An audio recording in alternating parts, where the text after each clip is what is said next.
내가 겐그리아 교회 일꾼으로 있는 우리 자매 베베를 너에게 추천하노니 너희는 주 안에서 성도들의 합당한 예절로 그를 영접하고 무엇이든지 그에게 소용되는 바를 도와줄지니 이는 그가 여러 사람과 나의 보호자가 되었음이라. 너희는 그리스도 예수 안에서 나의 동역자들인 브리스가와 아굴라에게 문안하라. 그들은 내 목숨을 위하여 자기들의 목까지도 내놓았나니 나뿐 아니라 이방인의 모든 교회도 그들에게 감사하느니라. 또 저희 집에 있는 교회에게도 문안하라. 내가 사랑하는 에베네도에게 문안하라. 그는 아시아에서 그리스도께 처음 맺은 열매니라. 아멘.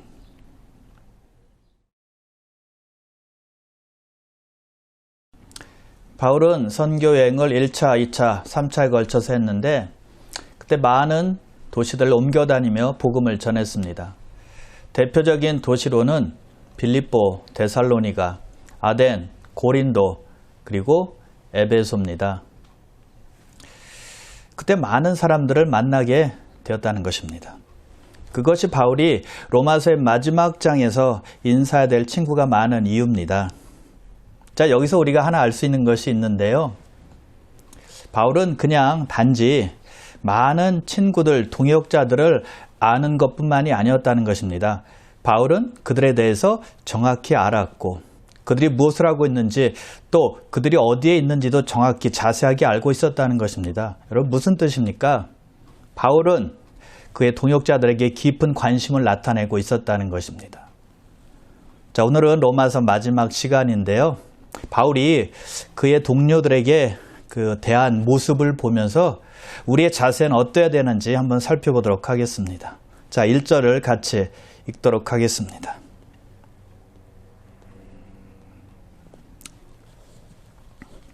내가 겐그리아 교회 일꾼으로 있는 우리 자매 베베를 너에게 추천하노니 2절도 보겠습니다.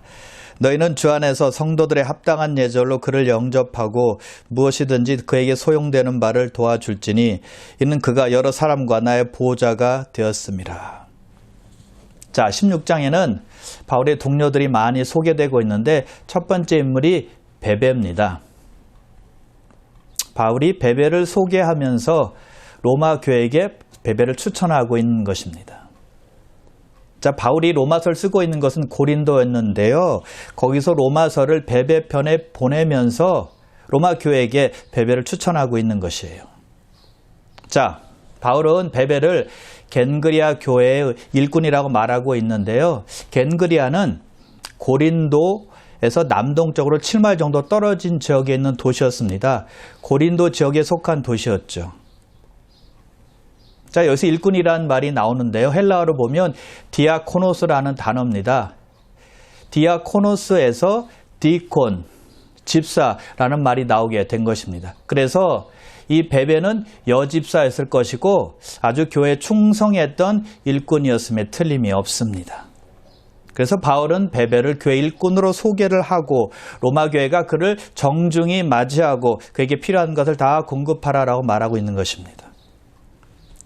자, 우리가 여기서 느낄 수 있는 것이 있는데요. 바울은 교회 안에서의 여성의 사역을 굉장히 귀하게 보고 있다는 것입니다.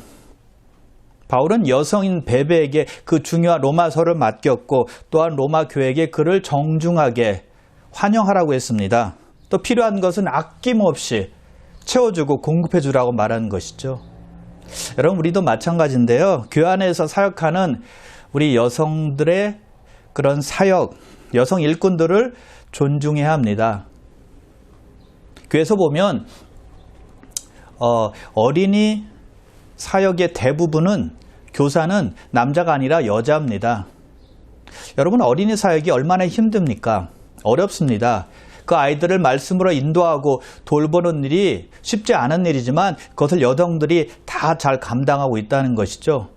그리고 유아방에서의 그런 사역자, 또 교사, 그리고 도우미가 누굽니까? 다 여자라는 것이죠. 또 그 유아방에 데리고 올 때 아이들을 부모님 데리고 옵니다. 누가 데리고 옵니까? 남자가 데려옵니까? 여자가 데려오죠. 어머니가 다 데리고 온다는 것입니다. 또 우리가 한국교회에서 보면 아주 중요한 파트를 여성이 맡고 있는데 그것은 주방입니다. 주방에서 아주 힘든 일을 도맡아 하시는 분이 바로 여성분들이라는 것이죠. 그 외에도 교회 안에서 여러 가지 사역을 여성분들이 하고 있다는 것입니다. 교회를 잘 섬기고 있고 열심히 일하고 있다는 것이죠. 아마 그분들이 없으면 교회가 운영되기는 쉽지 않을 것입니다. 그래서 바울은 여집사 베베를 적극적으로 로마 교회에 추천하고 있는 것입니다. 로마 교회와 성도들에게 큰 도움이 된다는 것이죠. 베베를 교회 일꾼이다라고 말하고 있는 것입니다. 그리고 바울은 베베를 그가 여러 사람과 나의 보호자가 되었음이라라고 말합니다.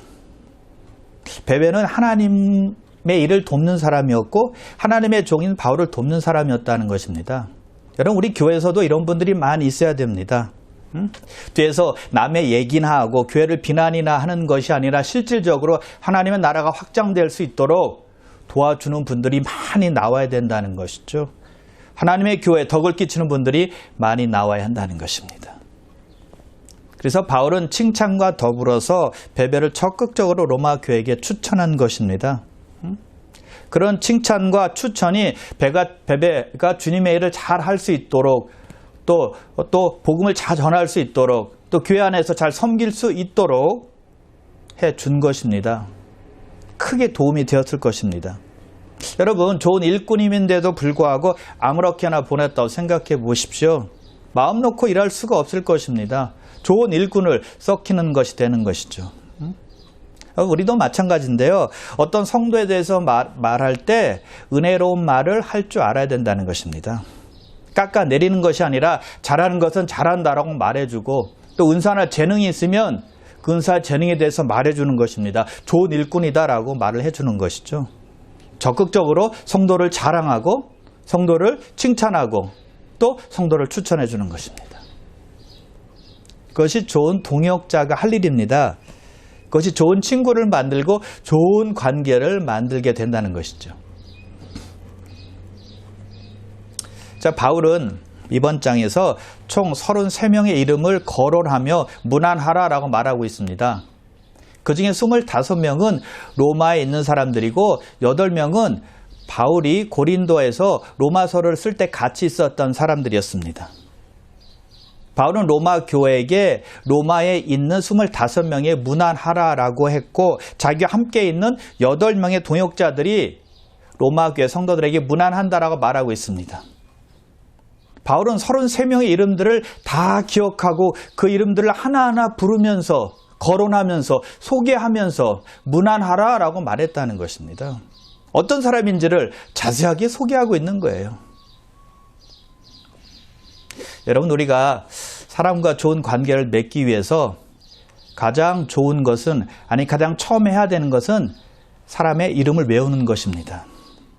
여러분 누가 여러분의 이름을 외워서 부른다고 생각해 보십시오. 기분 어떻겠습니까? 기분 좋죠.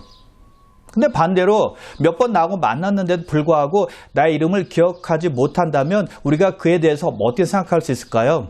나에 대해서 관심이 없구나 라고 금방 생각하게 될 것입니다. 즉 이름을 불러준다는 말은 상대방이 나에 대해서 관심을 가져주고 나에게 신경 써준다라는 의미가 되는 것이죠. 그럼 저와 같은 경우에는 사람들을 그 이름을 기억할 수 있는 방법이 한 가지 있습니다. 중보기도 하는 것입니다. 중보기도 할 때 사람들의 이름을 부르게 되니까 잊어버리지 않게 되는 것이죠. 그러나 중보기도에서 이름이 빠져버리면 그래서 시간이 지나버리면 이름을 잊어버릴 수가 있는 것이죠. 자, 아무튼 우리가 기억할 것은 우리 믿음의 사람들은 관심을 가지고 성도를 기억하고 성도를 위해서 기억해 주는 것이 필요하다는 것이죠. 기도해 주는 것이 필요하다는 것이죠.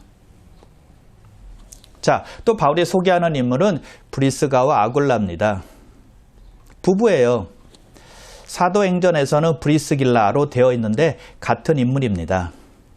자, 그런데 신약 성경에서는 이 부부를 말할 때 항상 브리스가가 앞에 나옵니다. 그 당시 문화에서는 우리가 이해할 수 없는 것이지만 아마도 그 당시에 부부 중에 브리스가가 남편 아굴라보다 더 신앙적으로 유명했던 인물 같아요. 그래서 바울이 브리스가와 아굴라 이렇게 쓴 것 같습니다.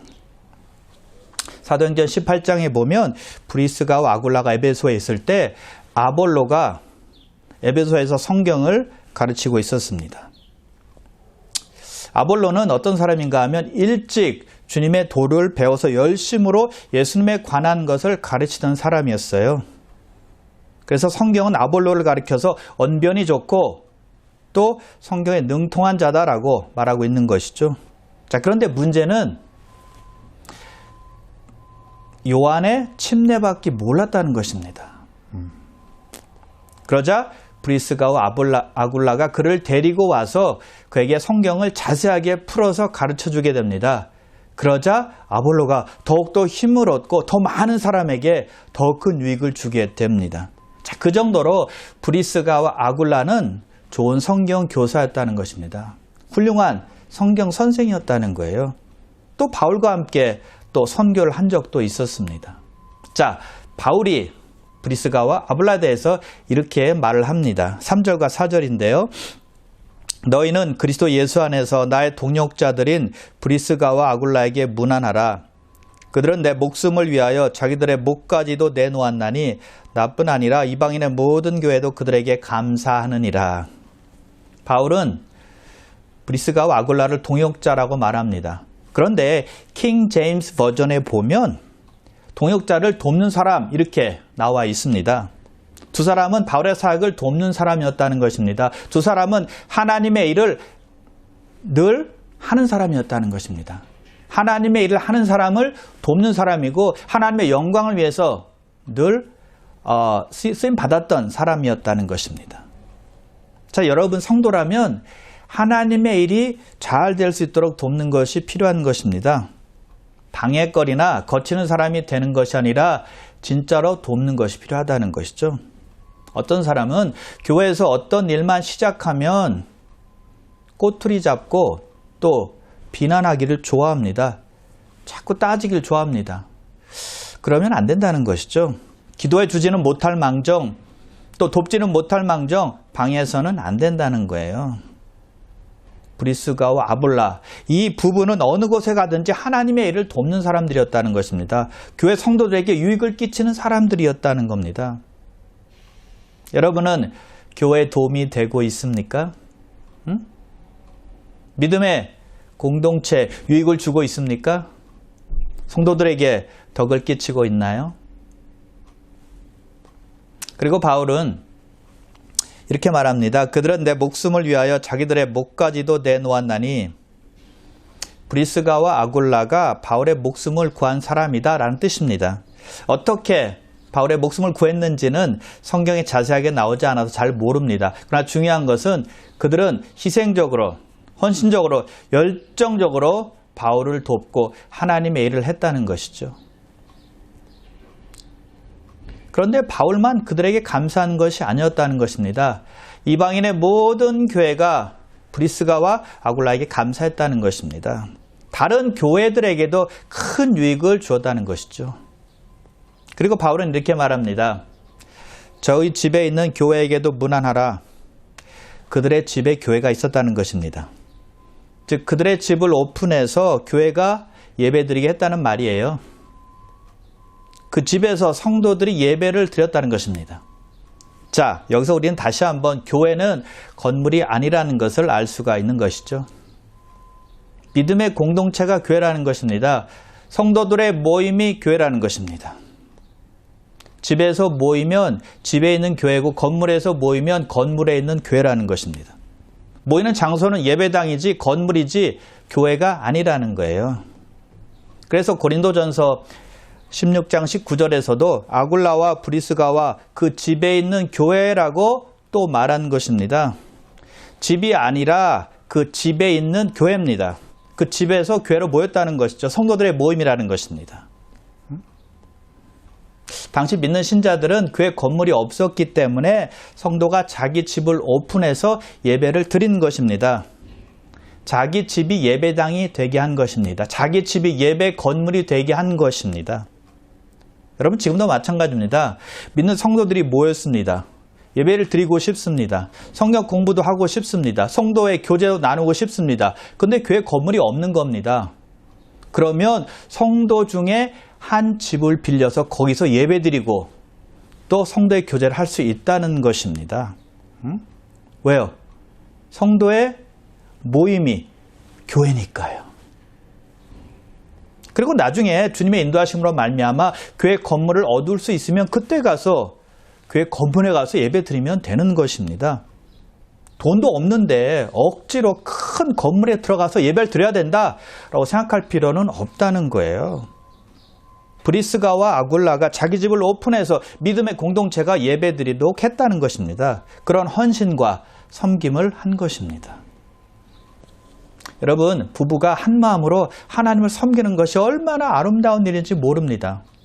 어떤 가정은 부부 중에 한 사람만 하나님을 열심히 섬깁니다. 물론 그것도 아름다운 일입니다. 그런데 부부가 한 마음으로 합심해서 하나님을 섬긴다면 그것보다 더 큰 축복은 없다는 것이죠.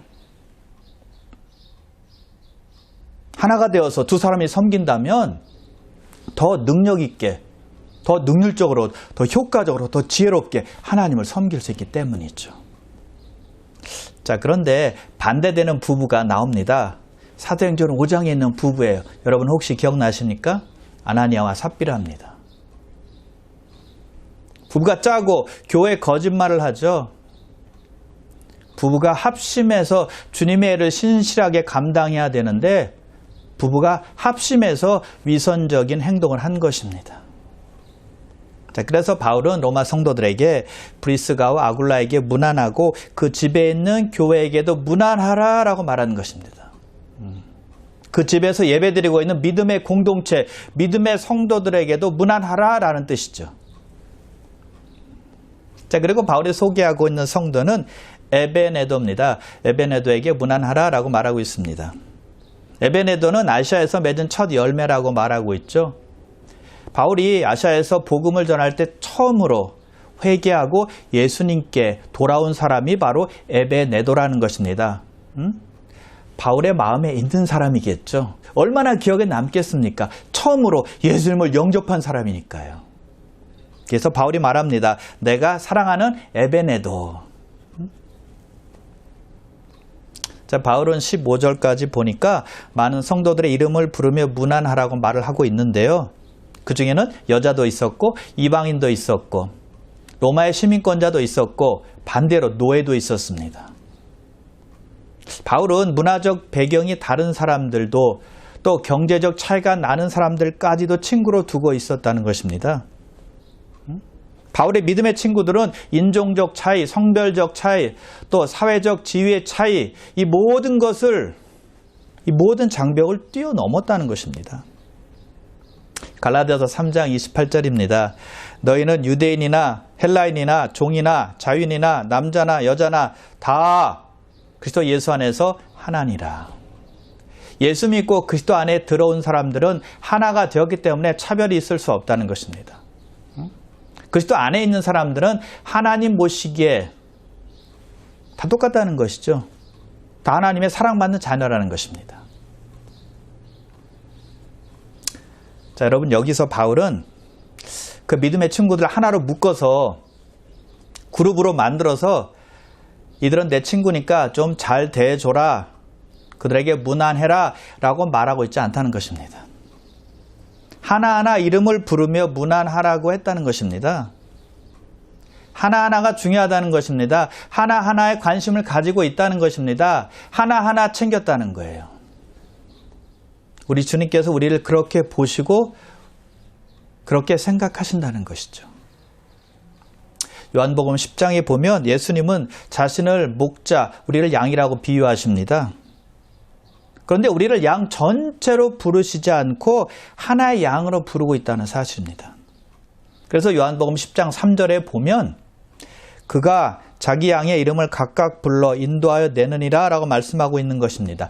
양 전체를 불러서 인도하는 것이 아니라 양 한 마리 한 마리 이름을 불러서 인도해 내신다라고 말씀하고 있다는 것입니다. 하나하나 이름을 부르셨다는 것입니다. 모든 양들 한꺼번에 불러서 인도하는 것이 아니라 한 마리 한 마리 이름을 불러서 인도하셨다는 것이죠.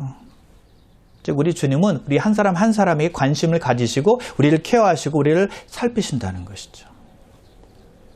즉 우리 주님은 우리 한 사람 한 사람을 아십니다. 개별적으로 아신다는 거예요. 사랑의 눈으로 우리 한 사람 한 사람을 보신다는 것이죠. 여러분, 그래서 다윗이 고백하지 않습니까? 여호와는 나의 목자시니 내게 부족함이 없으리로다. 양 전체가 아니라 하나의 양인 자기의 부족함을 하나님께서 아시고 채워주신다는 것입니다. 그래서 내게 부족함이 없다라고 고백하지 않습니까? 목자 대신 우리 하나님께서 한 사람 한 사람을 불러서 쉴만한 물가로 인도해 주신다는 것입니다. 그래서 다윗은 사망의 음침한 골짜기로 다닐지라도 해를 두려워하지 않는다라고 말하고 있습니다. 왜요? 주님께서 함께 하시기 때문입니다. 그리고 주님께서 그의 지팡이로 보호하시고 지키시기 때문이죠. 여러분, 이 다윗의 고백은 과장도 아닙니다. 거짓도 아닙니다. 실제로 경험한 것을 고백하고 있는 거예요. 그럼 여러분, 우리 한 사람 한 사람을 보시고 살피시는 그 하나님을 더욱더 의지하시길 바랍니다. 바울은 많은 동역자들이 있었습니다. 우리 생각에는 바울은 위대한 사역자니까 혼자 모든 것을 할 것 같다라고 생각할 수 있겠지만 돕는 사람이 반드시 필요하다는 것입니다. 바울에게 동역자가 없었다면 바울이 그렇게 위대한 복음 사역을 할 수 없었을 것입니다. 하나님의 일은 혼자가 아니라 함께 해야 된다는 것을 알 수가 있어요. 즉, 예수 믿는 사람들은 신앙생활 혼자 하는 것이 아니라는 것입니다. 함께 하기만 하면 마음이 맞지 않아서 부딪히고 싸우기 때문에 혼자 해야 돼 라고 생각하는 분이 있다면 그것은 아니라는 것입니다. 맞지 않는 말이라는 것입니다. 모든 사람은 서로가 필요하다는 것입니다. 우리는 크리스찬 친구, 동역자가 반드시 필요하다는 거예요. 그래서 좋은 관계는 필수죠. 독불 장구처럼 자기 혼자 신앙생활 하다가는 탈진할 수 있습니다. 쓰러지면 일으켜 세워줄 사람이 있어야 된다는 것입니다. 힘들 때 옆에서 위로해주고 또 힘을 줄 친구가 있어야 된다는 겁니다. 또 주님을 혼자 섬기면 전혀 능률적이지 않습니다. 그러다 보면 힘들어서 포기하기 쉽다는 것입니다. 또한 신앙생활에서 이탈했을 때 바로 잡아주고 조언해줄 친구가 필요하다는 것이죠. 앞에서 끌어주고 뒤에서 밀어주는 친구가 있어야 된다는 거예요. 그것이 신앙생활입니다. 혼자 신앙생활 할 것 같으면 무인도 가서 살아야 할 것입니다. 여러분, 만일 혼자 신앙생활을 너무 잘한다 라는 분이 있다면 뭔가 잘못된 거예요. 전도에서 보면 그 이유가 잘 나와 있는데요. 전도서 기자가 이렇게 말씀하고 있습니다. 4장 9절에서 12절인데요. 두 사람이 한 사람보다 나음은 그들이 수고함으로 좋은 상을 얻을 것임이라.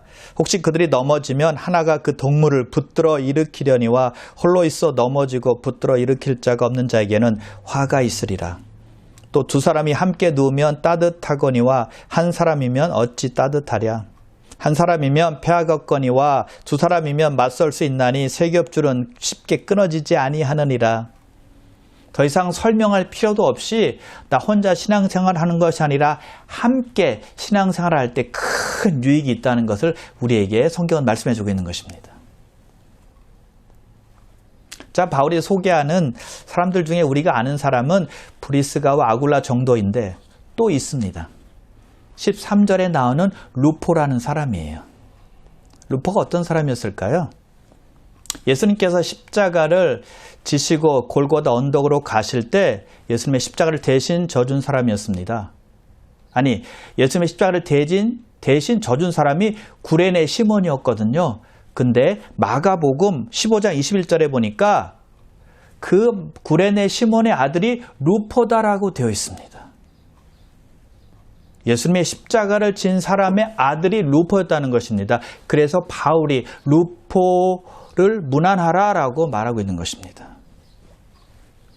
자, 우리는 이렇게 상상해 볼 수 있습니다. 구레네 시몬이 아들 둘을 데리고 예루살렘에 왔습니다. 아들 둘의 이름이 마가복음 15장 21절에 나오거든요. 알렉산더와 루포입니다. 두 아들 데리고 예루살렘에 왔는데 사람들이 많이 모여 있습니다. 웅성웅성됩니다. 가까이 가보니까 예수라는 사람이 십자가를 지고 골고다 언덕으로 가는 길이었습니다. 그때 로마 병정이 구레네 시몬에게 대신 십자가를 져라라고 말합니다. 그러자 그 시몬이 예수님의 십자가를 대신 지고 골고다 언덕까지 올라가게 됩니다. 자, 그 옆에 두 아들이 있었는데 가만히 있었겠습니까? 아버지가 십자가를 지니까 따라갔겠죠. 여러분 무슨 말입니까? 두 아들이 자기 아버지가 예수님의 십자가를 지는 것을 보았다는 것입니다. 물론 이거 상상한 거지만 그런 상황이 아닐지라도 구레네 시몬이 자기가 십자가를 졌기 때문에 가족에게 말하지 않았겠습니까? 흥분돼서 예수님의 십자가를 졌다라고 말했을 것입니다. 그래서 십자가가 그의 집안을 완전히 바꿔 놓았을 것이다 라고 생각할 수 있다는 것이죠. 가족이 회심하는 계기가 되었을 것이고 십자가가 그 집안에 엄청난 그런 영향을 끼치게 되었을 것입니다. 특별히 루포에게 큰 영향을 끼쳤을 것입니다.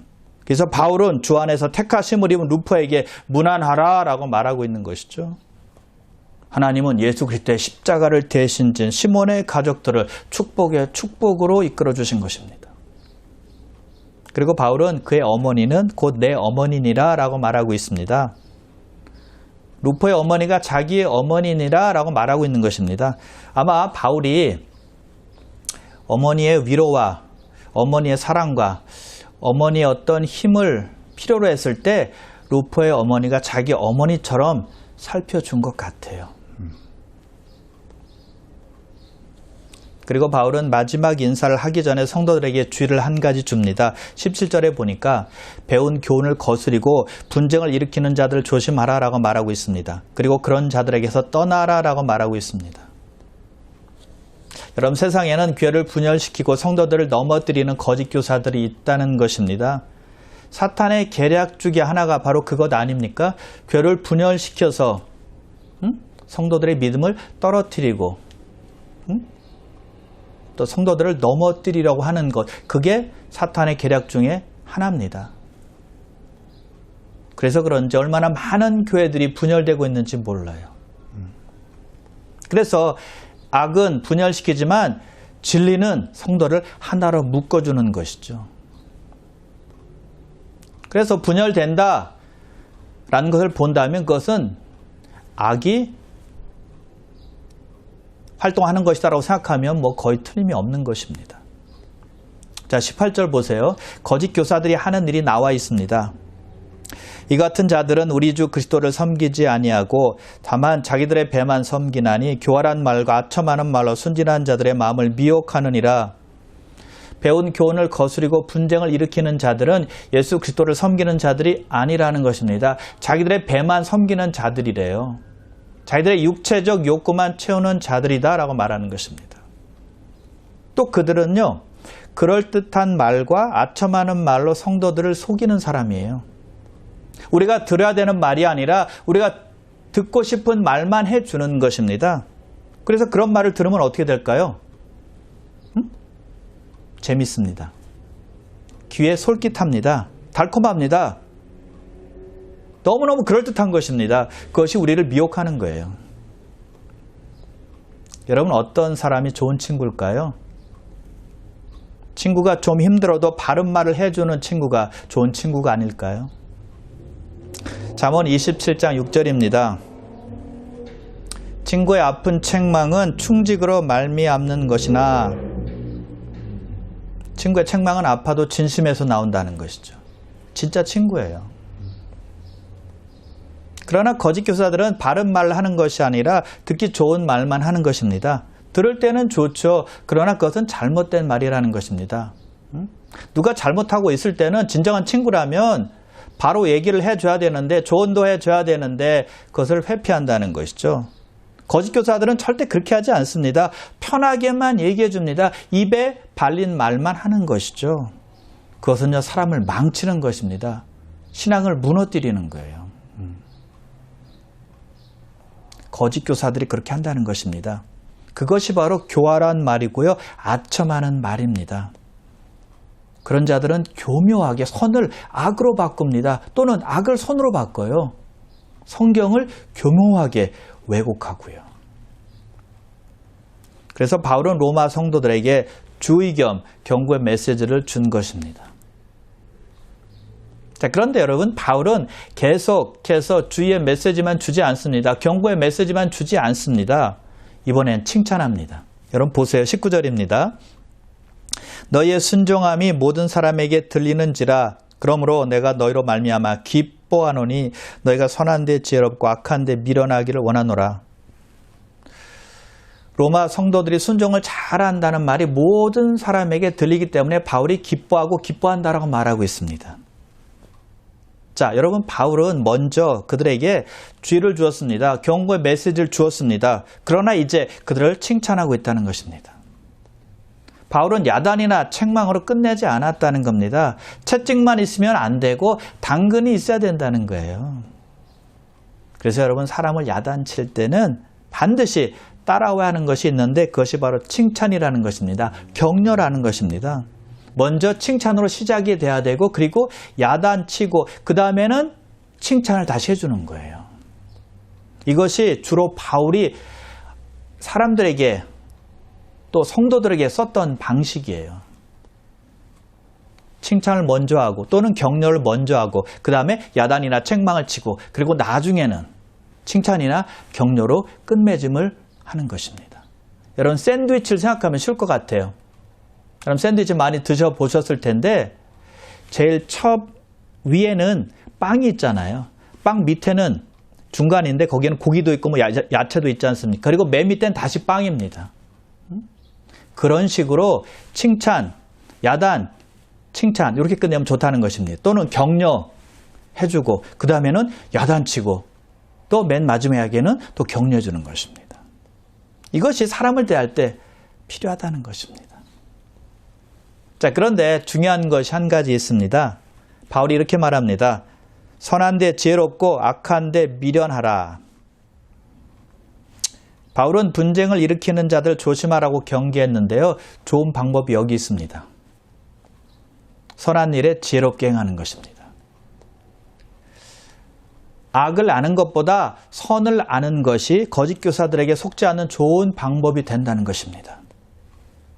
자, 위조 지폐를 분별하는 그런 사람들이 훈련받을 때 어떻게 하는가 하면 가짜를 연구하지 않고 진짜를 연구한다고 합니다. 그 이유는 진짜를 잘 연구하면 가짜는 쉽게 분별할 수 있기 때문이라고 합니다. 선한 일에 현명하면 거짓을 쉽게 분별할 수 있다는 것입니다. 진리를 정확히 알면 왜곡하는 말을 분별할 수 있다는 거예요. 그래서 여러분, 선한 일에 진리에 초점 맞추시길 바랍니다. 세상에 잘못된 것들이 많이 있는데요. 거기에 너무 신경 쓰지 말고 진리 되시는 예수님께 초점 맞추시길 바랍니다. 그러면 악한 것에는 자연적으로 미련하게 된다는 거예요. 우리가 악을 이기려고 노력하는 것보다 선을 따르려고 노력할 때 세상에 물들지 않게 되고 우리가 세상에서 승리하게 되는 것입니다. 그것이 우리 예수 믿는 사람들이 해야 되는 일이라는 것이죠. 진리를 바로 알고 진리를 쫓아 행할 때 악에 대해서 그리고 사탄에 대해서 승리할 수 있게 된다는 것이죠. 그래서 우리의 초점, 우리의 에너지는 악을 대항해서 쓰기보다는 선을 쫓기 위해서 써야 된다는 것이죠. 그것이 지혜로운 것입니다. 그러면 우리의 힘과 진리가 되신 우리 하나님께서 악에게 지지 않고 악에게 승리할 수 있도록 능력을 부어주시는 것입니다. 이제 바울은 그와 함께 있는 8명의 동역자들을 로마 성도에게 소개시켜줍니다. 그리고 나서 하나님께 영광을 돌리면서 로마서를 마치게 됩니다. 자, 마지막 절 27절에 이렇게 바울이 말하고 있습니다. 지혜로우신 하나님께 예수 그리스도로 말미암아 영광이 세세 무궁하도록 있을지어다. 아멘. 바울이 하나님께 영광을 돌리는 이유는 무엇일까요?